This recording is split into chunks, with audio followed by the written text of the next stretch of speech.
ಯಾವುದಾದ್ರೂ ಒಂದು ವಸ್ತುವಿಗೆ ಬೆಲೆ ಕಟ್ಟಬೇಕಾದ್ರೆ ಪ್ರತಿಯೊಬ್ಬನು ತನ್ನ ಯೋಗ್ಯತೆಗೆ ತಕ್ಕ ಹಾಗೆ ಬೆಲೆ ಕಟ್ತಾನೆ.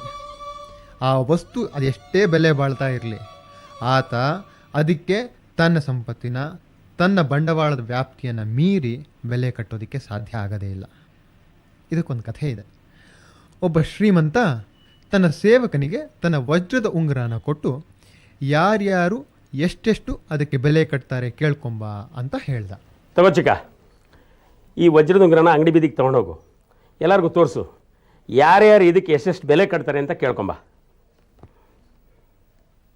ಇದನ್ನು ಯಾರು ಕೊಟ್ಟರು ಅಂತ ಕೇಳಿದ್ರೆ ನಾನು ಕೊಟ್ಟೆ ಅಂತ ಮಾತ್ರ ಯಾರ ಕೈಲಿ ಹೇಳಬೇಡ, ಎಲ್ಲೋ ಸಿಕ್ತು ಅಂತ ಹೇಳ್ಬೇಡಯ್ಯ.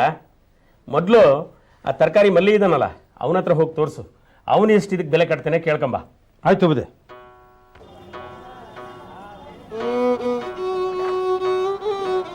ಏನ್ ಚಿಕ್ಕಣ್ಣ ತರಕಾರಿ ತಗೊಂಡು ಹೋಗಕ್ ಬಂದ್ಯಾ? ಹೌದು.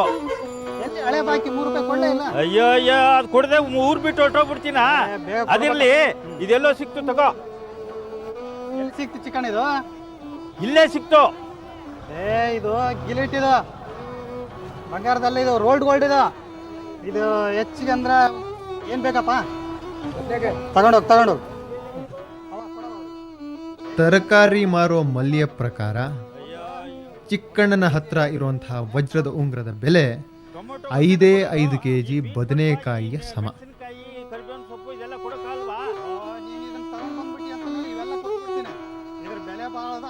ಸಮಯ ಏನಂತೆ? ಇದು ಬರೀ ಗಿಲೀಟು 50 ರೂಪಾಯಿ ಬೆಲೆನೂ ಬಾಳಲ್ಲ ಅಂತ ಹೇಳ್ದೆ ಸಮಯ. ಮತ್ತೇನು ಕೊಡ್ತಾನಂತೆ? ನೋಡು, ಕೊನೆಗೆ 5 kg ಬದನೆಕಾಯಿ ಕೊಡ್ತೀನಿ, ಇನ್ನೇನು 1 ಪೈಸಾನು ಕೊಡಲ್ಲ ಅಂತ ಹೇಳ್ದೆ ಸಮಯ. ತರಕಾರಿ ಮಾರವನು ಯೋಗ್ಯತೆನೇ ಅಷ್ಟು ಬಿಡು. ಒಂದು ಕೆಲಸ ಮಾಡು, ಜವಳಿ ಅಂಗಡಿ ಬಸವರಾಜಪ್ಪನವ್ರ ಹತ್ರ ಹೋಗು, ಅವನು ಸ್ವಲ್ಪ ಬಂಡವಾಳ ಜಾಸ್ತಿ, ಅವನು ಏನು ಕೊಡ್ತಾನೆ ಅಂತ ಕೇಳ್ಕೊಂಬ. ಆಯ್ತು ಸ್ವಾಮಿ.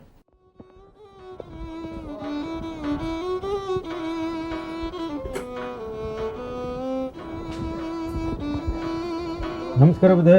ಓ ಏನಯ್ಯ, ಏನು ಬಂದೆ? ಓ ಹಬ್ಬ ಬಂತಲ್ಲ, ಬಟ್ಟೆ ಬಂದ್ಯಾ? ಹೌದು. ಬಟ್ಟೆ ಬೇಕಾದ್ರೆ ತಗೋ, ಸಾಲ ಮಾತ್ರ ಕೇಳಬೇಡ, ಕಮ್ಮಿ ರೇಟ್ಗೆ ಹಾಕೊಡ್ತೀನಿ ಬೇಕಾರೆ. ಇನ್ನೇನು ಸಮಾಚಾರ? ಇದನ್ನು ಸ್ವಲ್ಪ ನೋಡಿ ಸಮಯ. ಇದರಲ್ಲಿ ಸ್ವಲ್ಪ ದುಡ್ಡು ಬಂದರೆ ನಿಮ್ಮ ಹತ್ರ ಸಾಲ ತಗೊಳ್ಳೋದು ಕಡಿಮೆ ಆಗುತ್ತೆ ಸ್ವಾಮಿ ಅಂತ ಅಷ್ಟೇ. ಒಂದು 500 ರೂಪಾಯಿ ಆಗೋದು ಕಣೆ. ಏನು ಸ್ವಾಮಿ, 500 ರೂಪಾಯಿನಾ?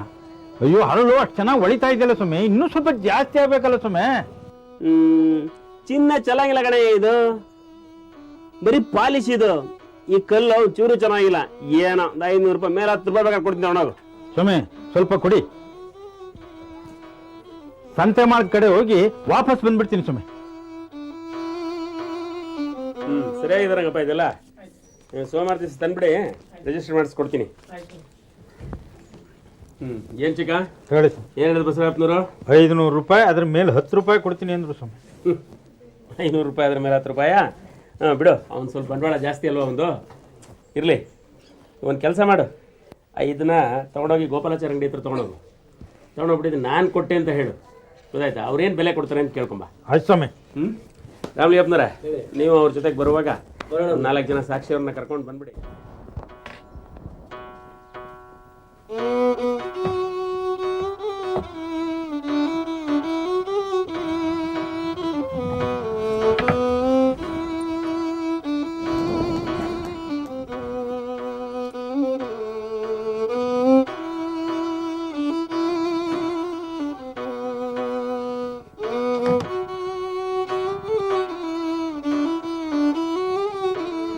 ಒಂದರಿಂದ 1.5 ಲಕ್ಷ ರೂಪಾಯಿ ಕೊಡ್ತೀನಿ.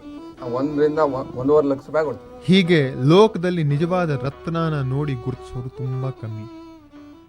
ಕಾಲದಿಂದ ಕಾಲಕ್ಕೆ ಭೂಮಿಯ ಮೇಲೆ ಮಾನವ ರೂಪ ಧರಿಸಿ ಬರುವಂತಹ ಭಗವಂತನನ್ನು ಗುರುತಿಸೋರು ಎಲ್ಲೋ ಬೆರಳಿಕೆಯಷ್ಟು ಜನ ಮಾತ್ರ.